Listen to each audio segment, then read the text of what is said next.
FactoryMAD goalie gear. Ever heard of it? I'm going to tell you all about it next.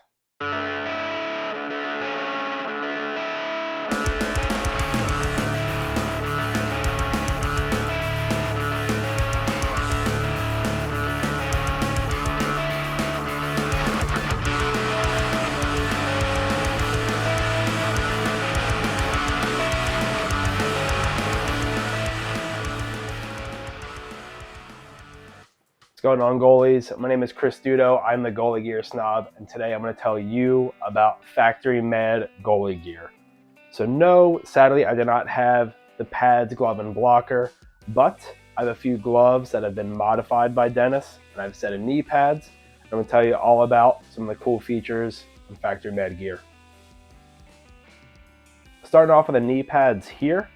I picked these up on Sideline Swap probably about a few months or so ago, but I was really interested in checking these out.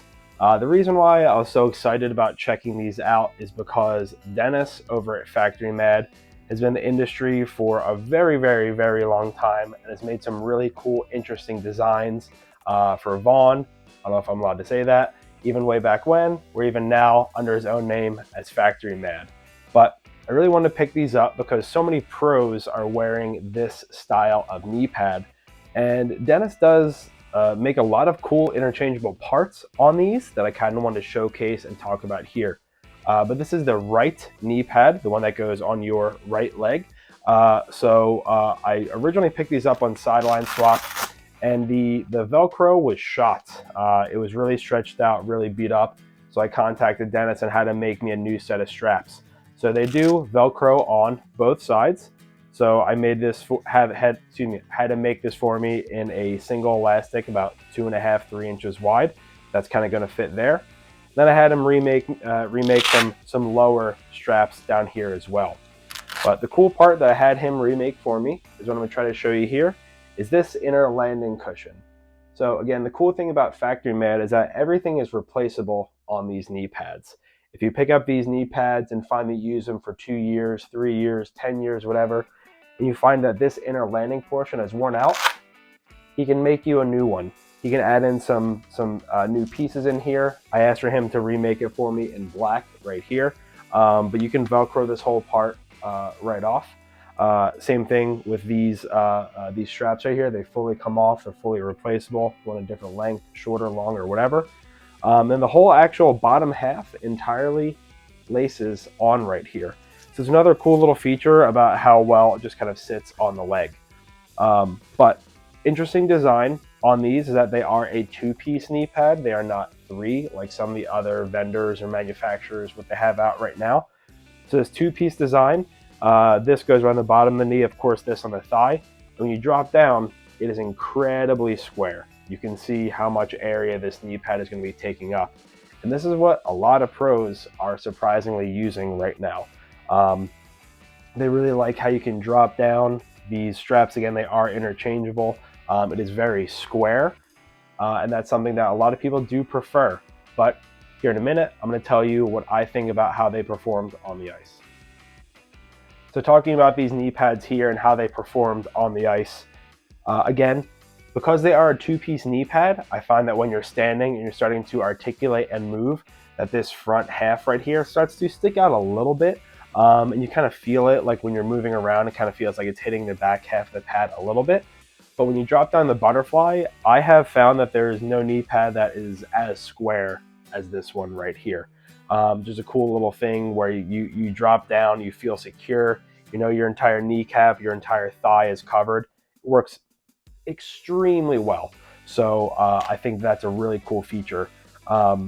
When I wore them on the ice, I wore them with my Axis 2s and actually a set of Trues. And I had no complaints walled down in the butterfly. My biggest issue was when I was getting up, where I felt like just because this piece is sticking out a little bit, it was just a little bit clunkier than some of the other models I've worn. But when I dropped down in the butterfly, absolutely incredible. Nothing was better there.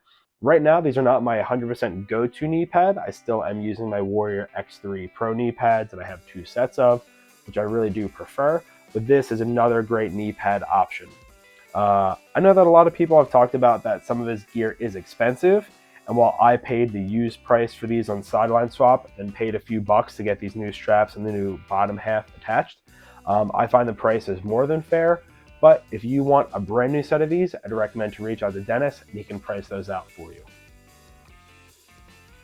So in addition to making custom knee pads, making custom pads, glove, and blocker, Dennis also offers a wide range of repairs, modifications, and cool things he does to make catch gloves better than even some of the manufacturers do. So I'm going to show you two different gloves that I have that were modified by Dennis, and we're going to talk about some of the features that he did to them, and I'm going to show you some of their closure and kind of let you know what my thoughts are about the gloves when I use them on the ice. So this first glove right here, this is a stock Bauer Ultrasonic glove that I actually did pull the logo off right here. So this is an all white Ultrasonic that was used for, honestly, I'd probably say almost 2, maybe 3 seasons that I picked up from a buddy of mine. So when I reached out to Dennis, it had the stock double T. And originally I didn't want to have the double T floating pocket here, but I just kind of left it up to him and asked, whatever's easier for him, I'm cool with here. So while double T's aren't my normal favorite thing on gloves, I really like what Dennis did to this glove here. So first going over this is the stock T that you find in a normal Ultrasonic glove. But what Dennis did is he actually shortened the back half of the T right here and put on a new binding that goes around this entire perimeter right here. And then he actually sewed it together at the bottom and trim this whole area off. So this is what a floating T looks like. Yes, this is NHL legal. It is an entire rumor or myth that the T has to connect to the base of the glove. Nothing in the rule book that says you can't have it. It's just that a lot of people prefer it. But in this case here, when you don't have the T that connects to the base of the glove, you have a lot of netting. Almost looks like a lacrosse head a little bit, where there's a lot of lace in the pocket. And what that does for the glove is when you remove this connection from the base of the T to the base of the glove right here, it makes the glove a lot easier to close. So this glove right here, this snaps, it opens right back up, and I really prefer that feeling.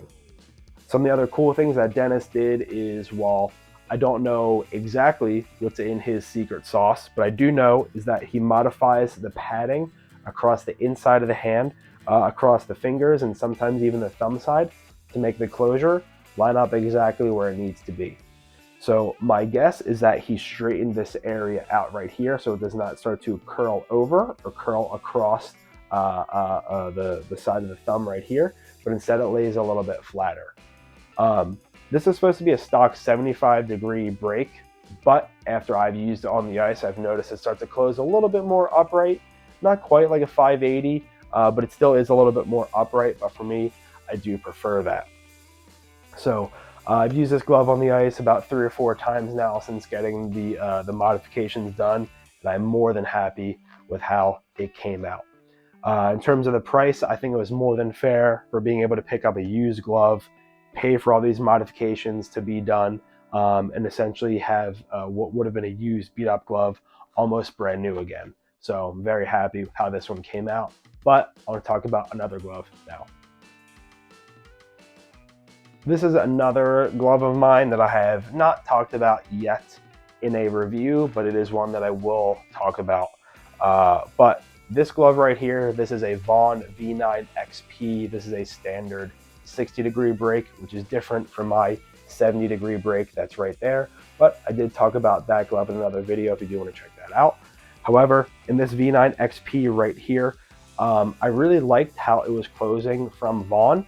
There's a lot of modifications that were done to it on the base of the T and the palm size already to kind of help me close it. But I thought that over time, it just wasn't closing 100% how I wanted it to. So I shipped this bad boy over to Dennis and he took care of that for me.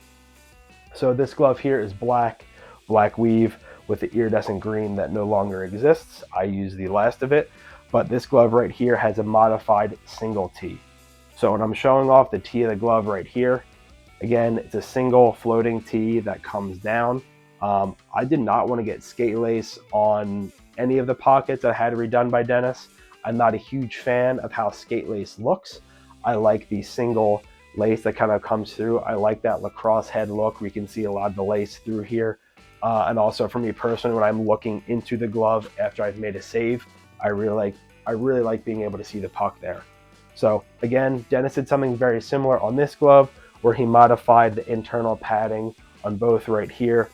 He used the existing binding for me and didn't put on a new one. He just trimmed the back half right here and then laced everything through. So as you can see, this is a very, very deep pocket. It snaps and closes very well.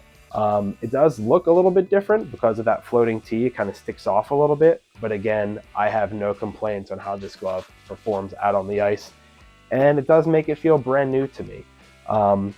I really like using this glove a lot more now. I think it is a perfect middle ground between having that 60 degree and almost kind of like that 70-ish, 90 degree break that I kind of like in my gloves. I think when Dennis modifies a lot of these gloves, the breaks tend to turn a little bit more vertical, which I'm totally okay with, but this is something I just wanted to show off right here.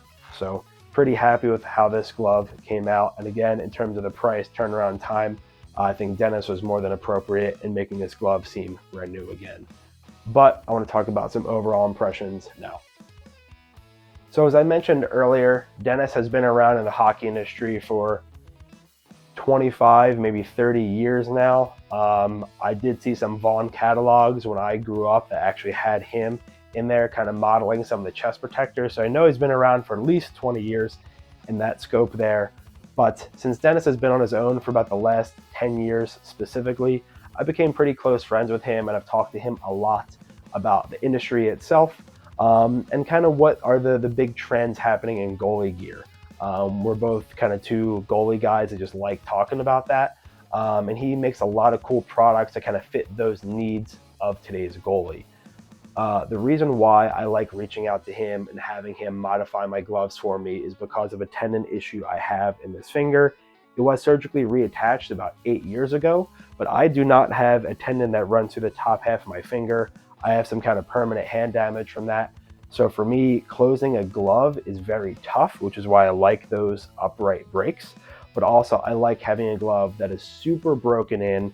I can close very well, but also gives me a lot of protection in the palm and fingers because I do not want to have this tendon pop off ever again. That is not a fun recovery process.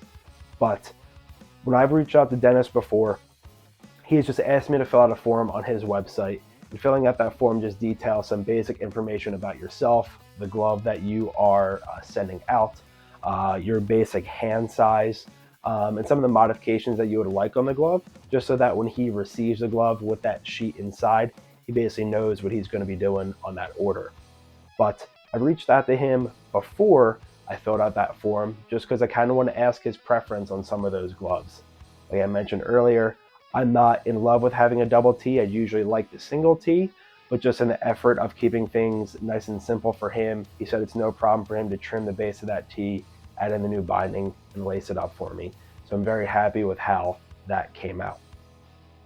Now in terms of price, you're not going to be paying $0. You're not going to be paying $500. You're going to be paying somewhere, I think I was in the range of 150, 175, maybe 200, which I think is more than appropriate for what you would do if you're buying a used glove or if you already have a used glove and you want to make it feel like new again.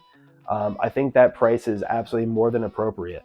So if you want to find a used glove on Sideline Swap for $100, reach out to Dennis to get some work done. You're nowhere near the cost of a brand new glove, and you have great closure. You have some rebuilt parts to it. You can even ask for more protection in the palm if you even wanted to, and he can do all those things for you. So while I do not have FactoryMAD pads, glove, and blocker here in front of me today, I want to ask you guys, are you guys generally interested in FactoryMAD gear? You want to reach out to Dennis on my behalf and ask if I can demo and review some gear for you? I feel like you wouldn't mind entertaining a phone call from me, but maybe it's something that you guys could ask and request, and I could say, hey, look, everyone wants me to talk about the gear. But I've followed his gear for a very long time. I think it is incredibly interesting. I like how the proto gear looks. I like how he has a lot of interesting sliding areas and, minimal outer rolls or no outer roll. I'd really like to see how the pads perform on the ice and see if they are kind of like worth that price tag, and if they are worth being able to go to that vendor versus someone else. So please comment down below and tell me if you think you'd like me to check that out. Final thought, Dennis Dombrowski has been a phenomenal person in the hockey industry for the last 20, 25, 30 years. I think his communication and his final product is absolutely incredible. So I'd recommend that if you do have a used glove that you'd like to get modified to make it close a lot easier, definitely recommend reaching out to him and checking that out. If you'd like to get a pair of knee pads where nearly everything on them is replaceable and they will last you over the next 5-10 years, honestly, I think the pair I picked up was close to 5 years old, and by having some of those parts entirely rebuilt makes them feel exactly brand new again. So I'd recommend if you reach out to him and check those out and see if they're worth it for you. My name is Dudo, and I am the Goalie Gear Snob. Thanks for watching this video. I'd really appreciate it if you liked, commented, and subscribed, and also rang that cute little Liberty bell for some notifications about what I upload to my channel. Please check me out on some of my other social outlets. Are going to be linked down below.